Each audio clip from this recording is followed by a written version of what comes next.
important गोनांसिन सेक्सनानो जाबाय लाइमोनफोर गासैबो बाथ्राफोरखौ जोङो लाइमोनफोरजों सावरायनांगोन जेरैबायदि जोंहा न'खराव बिमा बिफाया बुङो गावनि गथ'जों गासैबो खोथाफोरखौ सावरायनांगोन गथ'जों खुला मेला जानांगोन गथ'फ्रा हौवासा जा हिनजावसा जा बिमा बिफानो मोजां गाज्रि खोथाफोरखौ बुंना लानो हानाय मोनसे परिबेस थानांगोन अब्लासो माने बिनि जि मेन्टेल ग्रथ मेलेमनि जि जौगानाय बियो राइट डाइरेक्सनाव जायो जोङो लाइमोन बैसोआव जोंनि किउरिसिटिया मिथिनो लुबैनाय जि गुन एबा जि गोहो बियो जोबोद बारा जायो लाइमोन बैसोआव आरो बै समाव मिथिनो लुबैनाय समाव मिथिनो मोनोब्ला बाथ्रा खोथाफोरखौ मिथिनो लुबैनाय समाव गासैबो बाथ्राफोरखौ जोङो मिथिनो हानायनि खाबु थायोब्ला अब्ला सासे लाइमोना प्रपारलि ग्रथ जायो थिग थाखै बियो मा होनो देरो बियो जौगायो दा प्रपारलि ग्रथ जायाबा बियो माने उनाव मा जायो बियो बिफाङा हासार मोनै सान्दुं मोनै बायदि बेबो जायो लाइमोना दा ओंखायनो दिनैनि समाव जों जि ग्रथ ओंखाम जाहोनानै बेदर जाहोनानै जोङो लाइमोनफोरखौ जि फेदेरनाय फिजिकेल ग्रथनि जि बाथ्राखौ सानदों बेजों लोगोसे जोंनो माखासे मेन्टेल ग्रथबो नांगौ मेलेमनि जौगानाय दा मेलेमनि जौगानायखौ जोंनो सोर होगोन जोंनि गामि ओनसोलफ्राव जोंनि रायजो जानाय जायगाफ्राव जोंनि मेलेमा दानि थासारिजों गोरोबफानानै जौगानो हानाय खाबुफोरखौ जोंनो सर्सफोरखौ जोंनो सोर होगोन बियो इसिबां गिदिर मोनसे चेलेन्ज नैबे समाव बिनिखायनो चेलेन्जनि जोंनि गथ'फ्रा न'आव बिमा बिफाजों सावरायो बिदा फंबाय बिनानाव सावरायो जोङो टिभि नायो जोङो मबाइल नायो जोङो बायदिसिना खोथा गावनि लोगोआव सावरायो नाथाय बे जों सावरायनाय खोथाफोरनि गेजेराव बेसेबां पारसेन्ट खोथाया जोंनि जिउ दानायजों लिंक दङ आंनि जिउ दानायजों लिंकजों नोंसोरो एसे साननानै नाय गावबा गावनि 24 आवाराव 24 घन्टायाव आङो मा मावो मा सानो बेखौ जुदि सानना नायोबा एसे केलकुलेसन खालामनानै नाय मानोना लाइफआ जिउआ थांना थानायनि नंखायनोखा जिउआ थांना थानायनि नों थांना थानांगोन जेरैखि जाया बेजों लोगोसे बेखौ जुदि मिनिंफुल खालामनांगौबा ओंथि गोनां खालामनांगौबा सामथिं माने लाइक अल्ड लिभिं थांनानै थानायनि जुदि जन्म खालामनांगौबा अब्ला नोङो गावनि जिबनखौ एसे केलकुलेसन खालामनांगोन सक्रेटिसआ बुंदों जायनि लाइफआ टेस्ट खालामाखै बे लाइफआ नट अल्ड लिभिं नङा थांना थानायनि जन्म नङा लाइफआ जुदि जिउआ जुदि माने अल्ड लिभिं थांना थानायनि जन्म जानांगौबा इउ मास्ट टेस्ट योरसेल्फ नों गावखौनो टेस्ट खालामनांगोन आं मावनाय बाथ्राफ्रा राइट नंगौना नङा आं बुंनाय खोथाफ्रा राइट नंगौना नङा आंनि मिनिट सेकेन्ड घन्टा सान उइक मास सप्ता बोसोर आं प्रपारलि बाहायनो हादों ना हायाखै जुदि नों हायाखैब्ला अब्ला नोङो फेल जायो आंनियाव दायो पार्टियाव फैबाय होननानै माखासे सेंग्राफोर फैयो बिनि गेजेराव मोननैसो केरेक्टार आं गोदान केरेक्टार बर' सेंग्राफोरनियाव मोनदों दा मोनसे जाबाय मास मोनसे सिगाङाव सासे बर' सेंग्राया आंनियाव फैयो फुंनि 9 बाजियाव आंनि न'आव बिराद हांख्रा सुला फैदों बियो माने फुंनि जास्ट आं सिखारदोंमोन बिनि उनाव मोखां सुनानै गाहायाव फैनानै फैनानै बियो आंनो मोनसे लेखा होदों सार ओमफ्राय मा आंनि वाइफआ आंनि बिसिया हस्पिटालाव दङ किडनिया फेल जादों आरो ट्रिटमेन्ट खालामनो हायाखै आंनो सारा फैसा होनांगौ होननानै आंखौ बुंदों आरो बेखाय आंबो सानबाय बेथ' बिराद दुखुनांथाव बाथ्रा जाबाय ससेखौनो जिरायनानै आं न'आव जिरायबाय जिरायनानै ओरैनो नर्मेलि आङो मोनसे आंनियाव मोनसे माने हारिनि टेम्पार मेजाजबो बारा जाबाय माने गावनि मानसिबो बारा लेफ्ट राइट नायनाय केरेक्टारा बारा गैया जि बुङो बेखौनो मानिना लायो आरो खिन्थु दा आं मोनसे कारेक्सन खालामबाय थादों आरो आंनि बबेबा मोनसे गोरोन्थियानो जाहाथे सोरबा सासे गथ'खौ माने गाज्रि मावनाय इन्टारेस्ट खालामा ओइखालि आङो बोरैबा सेराव जिरायनानै नायफ्लांबाय बिनि गासैबो पेपारखौ आं नायबाय मानि बियो बुंदों जे गावनि बिसिया हस्पिटालाव दङ खिन्थु बिनि जे आंनो पेपार होदों बियो 2010 मायथाइनिसो बिनि माने माबाया जे एक्सरे पेपार एमआरआई पेपार बे गासैबो पेपारफ्रा सासे आइजोनिनो जानो हागौ बिनिनो बिसि खोमा सेंग्रा गथ' हानजायाव जानो हायो खिन्थु सोरबा सासे आइजोनिनो बियो 2016 नि सेप्तेम्बर ओमफ्राय आं नायबाय जे थिगानो जोङो बेमारफोरखौ आं नायबाय फरायनानै 2016 दा आं बेखौ बुंथ'वाखै साहा लोंनो थांनानै आं बेखौ बुंबाय आरो जे फंबाय नोंनि वाइफआ बबे हस्पिटालाव दङ बे बुंबाय गुवाहाटियाव दङ सार आदसा आङो लिरबाय बबे हस्पिटालाव दङ बुंबाय गुवाहाटियावनो दङ सार लिरबाय आरो ओमफ्राय बेसेसो नांगोन होननानै किडनिया मोननैबो गाज्रि जादोंना मोनसे जादों बे बुंबाय मोनसे जादों सार आदसा किडनिखौ सोर होगोन नों होगोन नामा आंबो आरो ट्रिटमेन्ट खालामगोन दे आदसा ठीक আছে किडनिनि बेमाराव बेसेबां फैसा जागोन नों मिथिनो मिथिया बुंबाय आंनो 5,000 नांगौ सार आं बुंबाय किडनिनि बेमाराव 5,000 जाया किडनि सोलायनांगौबा आरो 5 लाख नांगोन आरो बेमाराव नोङो सोर हस्पिटालाव नों 5,000 होनो नागिरदों ठीक আছে नोंनि वाइफआ बेबायदिबा थैगोनसो नों दसे जिराय आं सानै सेंग्रा गारि आरो 2 लाख थाखा नोंनो होनानै गुवाहाटियाव थिनहरगोन होननानै बे बुंबाय जे सार आंनो माबा नांगोन आं बेनिफ्राय 5,000 नांगोन 5,000 जोंनि वाइफआ आंनो मा नांगोन उनाव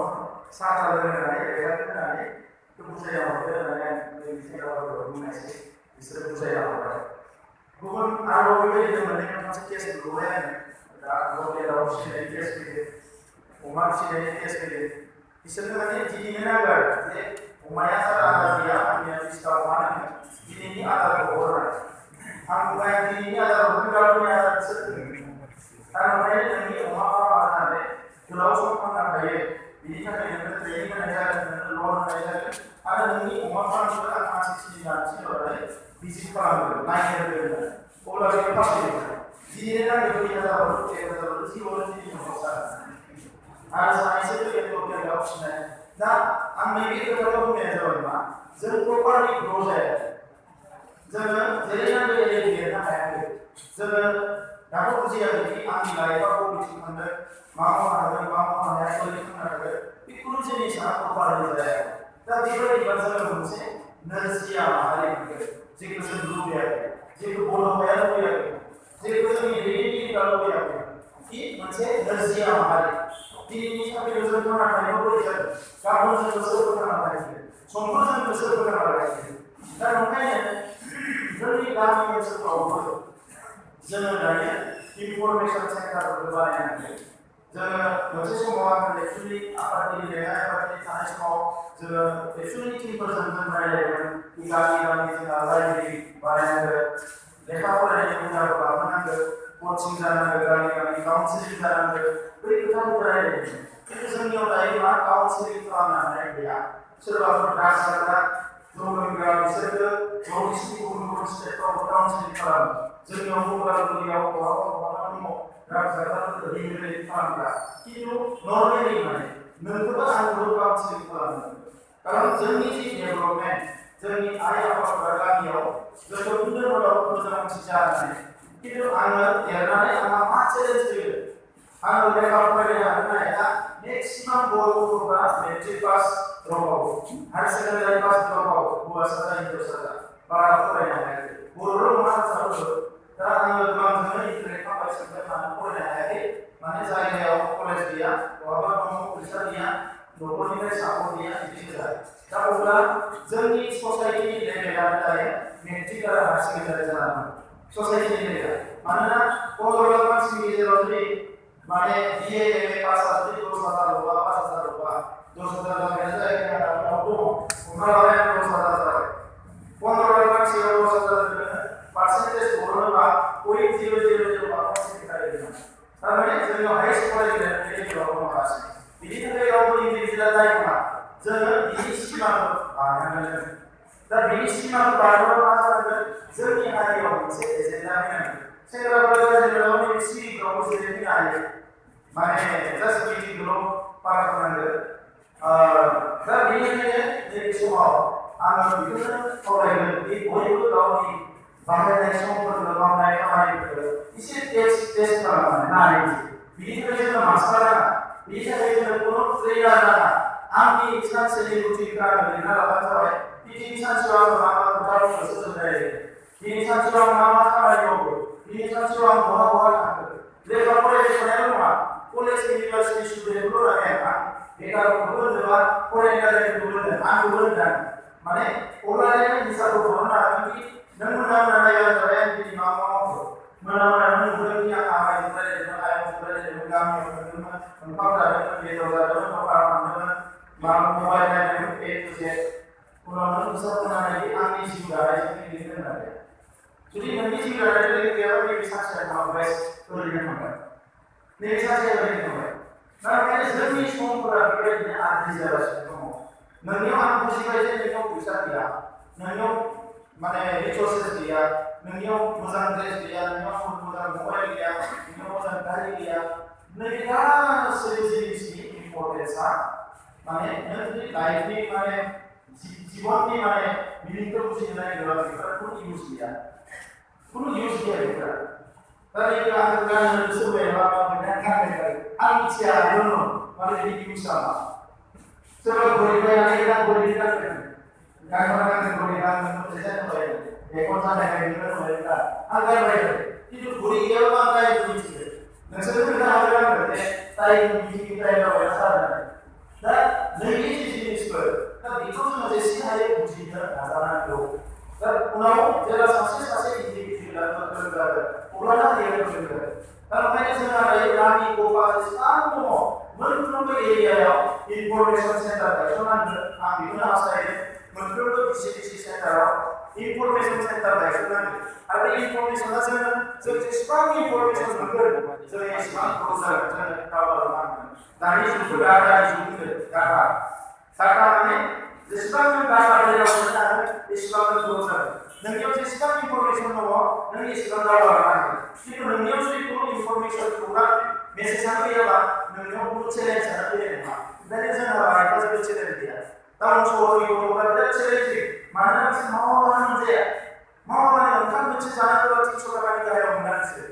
300 थाखा नांगोन बिसोरनो एकदम फुटपाथाव जाथारोबा 150 थाखा नांगोन खिन्थु जोंहा जेबो गैया आं जुदि दिनै बुङोबा जेबो मावबाय थागोन आङो ओंखाम जानांसिगोन आइयासो जाहैबाय आमाइनि गथ'ना जाहैबाय लोगोनियाव थाहैबाय आयंनाव थाहैबाय बिदि होननानै मास मोनसे थाखाय हायो जों खुनु चेलेन्जआनो गैया जोंहा गस्ला जिबाय आमाया होआखै आदाया फैगोन आदाया गैयाखै फुरा सोरनियाव बिसोर चेलेन्ज गैयालाय ओंखायनो जोंनाव मा ड्रिमबो गैया बयनियाव जोनोम जानाय गथ'आ उन्दैयानो बुंगोन कि आं डक्टर जागोन होननानै जोंनियाव जुदि सोङोब्ला गोबाङानो बुंनो हानाय नङा आं मा जागोन बिनि दाया बेबो नङा जोंनि थासारिया बेबायदि जाबाय थादों दा बे थासारिनिफ्राय जों जेब्लासिम